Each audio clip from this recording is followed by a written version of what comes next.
Advanced courses తో పాటు first year నుండే campus recruitment training leading companies లో 13,000 plus placements with 13.5 lakhs highest package. Pagadala Praveen కేసులో మిస్టరీ వీడిందని చెప్పుకోవచ్చు. పోలీసులు సంచలన విషయాలను బయటపెట్టారు. హత్య అనే ఆరోపణలు నిజం కావని, ప్రవీణ్ హత్యకు గురవ్వలేదని ఐజీ అశోక్ కుమార్ వెల్లడించారు. డ్రంకన్ డ్రైవ్ వల్ల ప్రమాదానికి గురై చనిపోయారని ఆయన అంటున్నారు. నేడు పగడాల హత్యపై ప్రెస్ మీట్ నిర్వహించి కీలక విషయాలనే వెల్లడించారు. హైదరాబాద్ నుంచి ప్రవీణ్ బయలుదేరాక చనిపోయే వరకు ఎవరిని కలవలేదని అంటున్నారు. దీంతో ఉత్కంఠకు తెరపడినట్లయింది. దీనిపై మరింత సమాచారం మా ప్రతినిధి విక్రమ్ లైవ్ ద్వారా అందిస్తారు. విక్రమ్, ఎట్టకేలకైతే ప్రవీణ్ మిస్టరీ వీడిందని అనుకోవచ్చని అంటారా? ఐజీ ప్రెస్ మీట్ పెట్టి కూడా కొన్ని కీలక విషయాలను అయితే వెల్లడించారు. దీనికి సంబంధించిన పూర్తి డీటెయిల్స్. మీరు అన్నట్టు అంటే ఎప్పటి నుంచో జరుగుతున్న ఒక వివాదానికంటే గత నెల 24న హైదరాబాద్ లో బయలుదేరిన పాస్టర్ ప్రవీణ్ రాజమండ్రి వచ్చే మార్గంలో ఇక్కడ యాక్సిడెంట్ గురవడం, ఆయన మరణించడం. దాని తర్వాత ఎప్పుడైతే 24th మిడ్నైట్ అంటే early morning of 25th incident జరిగిన దగ్గర నుంచి వస్తున్న కొన్ని రాజకీయ పక్షాలు కావచ్చు, కొంతమంది పాస్టర్లు కావచ్చు, కుల సంఘ నాయకులు కావచ్చు, ఇలా రకరకాలుగా పాస్టర్ ప్రవీణ్ మృతి వెనుక ఎన్నో అనుమానాలను వ్యక్తం చేస్తూ ఉన్నారు. సోషల్ మీడియా వేదికల మీద చెప్తూ ఉన్నారు. ఇక యుఎస్ఏ నుంచి కూడా ఈ కేసుకు సంబంధించి పూర్తి ఆధారాలు ఉన్నాయని చెప్తున్న పరిస్థితిని పోలీసులు అబ్జర్వ్ చేస్తున్నారు. అంటే దాదాపుగా 17 రోజుల తర్వాత ప్రవీణ్ పగడాల హైదరాబాద్ నుంచి రాజమండ్రి అంటే యాక్సిడెంట్ అయ్యేంత వరకు కూడా ప్రయాణాన్ని టోటల్ గా ట్రాక్ చేశారు. మొత్తంగా 42 సీసీ ఫుటేజీ కెమెరాస్ ని అన్ని కూడా విశ్లేషిస్తూ ఈరోజు ఏలూరు రేంజ్ ఐజీ అశోక్ కుమార్ తో పాటు ఈస్ట్ గోదావరి ఎస్పీ వీళ్ళందరూ సంయుక్తంగా ఒక ప్రెస్ మీట్ నిర్వహించి మొత్తం ఫోరెన్సిక్ రిపోర్ట్ ఏం చెప్పింది, అంటే టెక్నికల్ ఎవిడెన్సెస్ ఏం చెప్పాయి, వీటన్నిటి ఇంటర్లింక్ చేస్తూ ప్రవీణ్ మృతి ఎలా జరిగిందో అనే పూర్తి విశ్లేషణ అయితే పోలీసులు చాలా ఓపికగా ఇచ్చిన పరిస్థితి మనం చూస్తున్నాం. గతంలో ఎన్నో కేసులు చూసినా సరే ఈ తరహా ఎక్స్ప్లెనేషన్ మనం ఈ మధ్య కాలంలో మాత్రం ఇలాంటి ఎక్స్ప్లెనేషన్ కూడా చూడలేదు. అంటే కేసును చాలా సెన్సిబుల్ గా పోలీసులు హ్యాండిల్ చేసిన విధానం ఇందులో స్పష్టంగా కనిపిస్తోంది. ఎక్కడ ఇన్వెస్టిగేషన్ లో ఎలాంటి డైవర్షన్ తావు లేకుండా పగడ్బందీగా మొత్తం అన్ని కూడా క్రోడీకరించి కావచ్చు, లేకపోతే సేకరించి అనలైజ్ చేస్తూ ఈరోజు ప్రవీణ్ మర్డర్ కాదు, ఖచ్చితంగా ఆయనే మద్యం సేవించి అతివేగం మీద బుల్లెట్ నడిపి ప్రమాదానికి గురై తనకి తాను మరణించినట్టు, అంటే ప్రమాదం జరిగి మరణించినట్టే పోలీసులు ధృవీకరించిన పరిస్థితి. మొత్తం 42 సీసీ కెమెరాలు అక్కడి నుంచి బయలుదేరిన తర్వాత 3 చోట్ల పాస్టర్ ప్రవీణ్ మద్యం కొన్నారు. ఇంకా 2 సార్లు 2 చోట్ల యాక్సిడెంట్ అయింది. మూడోసారి యాక్సిడెంట్ అయిన తర్వాతే చనిపోయిన పరిస్థితి మనం చూస్తున్నాం. అంటే అప్పుడు యాక్సిడెంట్ అయ్యే టైంలో ఎన్ఫీల్డ్ వాహనం 70 కిలోమీటర్ల వేగంతో వెళ్తోంది. 7 అడుగుల గొయ్యి ఉండడంతో ఫాస్ట్ గా వెళ్ళడం, అంటే అది ఒక సి షేప్ లో ఉంటుంది కాబట్టి అందులో జంప్ అయ్యి ఆ బాడీ మీద ఈ వెహికల్ పడిపోయి అక్కడే స్పాట్ లో ప్రవీణ్ మృతి చెందినట్లు పోలీసులు అయితే నిర్ధారించిన పరిస్థితి మనకు కనిపిస్తోంది. జానకి, అంటే విక్రమ్, అంటే ఒకనొక దశలో మనం చూసుకుంటే క్రైస్తవ సంఘాలన్నీ కూడా బయటకు వచ్చి ప్రవీణ్ పగడాలది హత్యనే, ముమ్మాటకి హత్యనే అని కూడా చాలా వరకు వాళ్ళు ఇది చేసిన సందర్భం.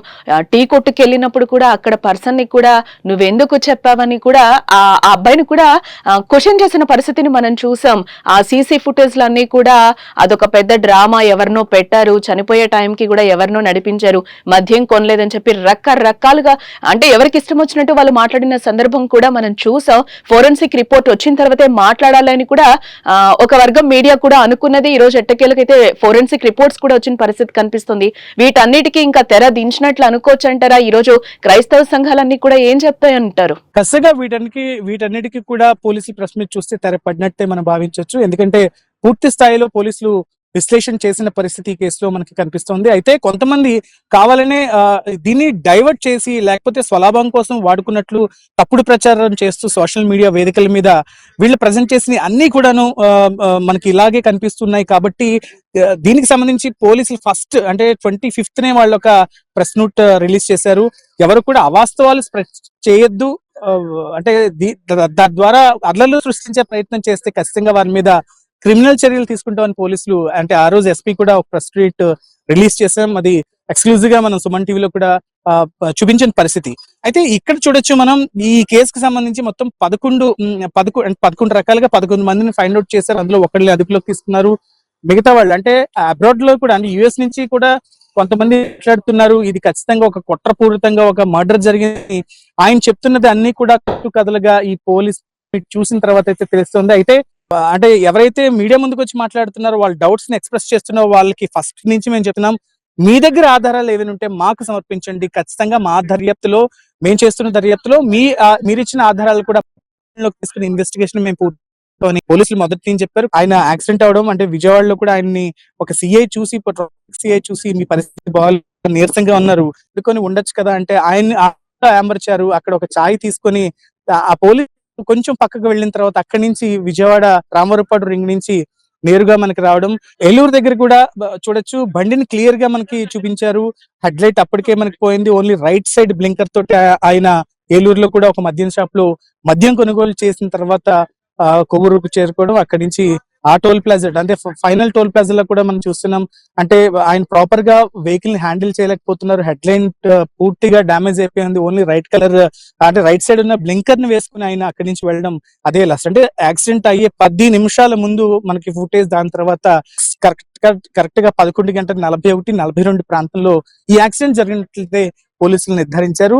అవాస్తవాలు ఎవరు కూడా స్ప్రెడ్ చేయడానికి చూడొద్దు. ఇది పూర్తిగా యాక్సిడెంట్ అయ్యింది. ఇప్పటికే వాళ్ళ కుటుంబం కూడా బాధల్లో ఉన్నారు కాబట్టి ఎవరు కూడా దీనికి సంబంధించి ఇంకా వివాదాలు చేయొద్దంటూ కూడా పోలీసులు ఫైనల్ గా విజ్ఞప్తి చేసిన పరిస్థితి. ఎందుకంటే ఈ విషయంలో ఏపీ గవర్నమెంట్ కూడా ఆల్రెడీ ఇన్వాల్వ్ అయ్యింది కాబట్టి ఇదైతే పక్కదారి పట్టించద్దని కూడా క్లియర్ గా ఏపీ గవర్నమెంట్ కూడా చెప్పిన పరిస్థితి, ఇటు లోకేష్ కానీ అటు చంద్రబాబు కానీ చెప్పిన పరిస్థితి మనకు కనిపించింది.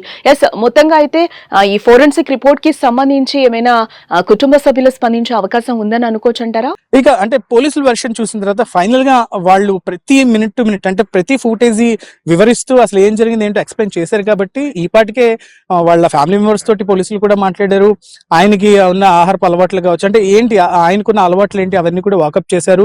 ఎస్, ఆయన మద్యం సేవించేవాడా లేకపోతే ఏమి ఎక్కువగా తీసుకున్నారు, ఇవన్నీ కూడా పర్సనల్ థింగ్స్ లో వస్తాయి కాబట్టి అవన్నీ కూడా పక్కన పెట్టేద్దాం ఖచ్చితంగా.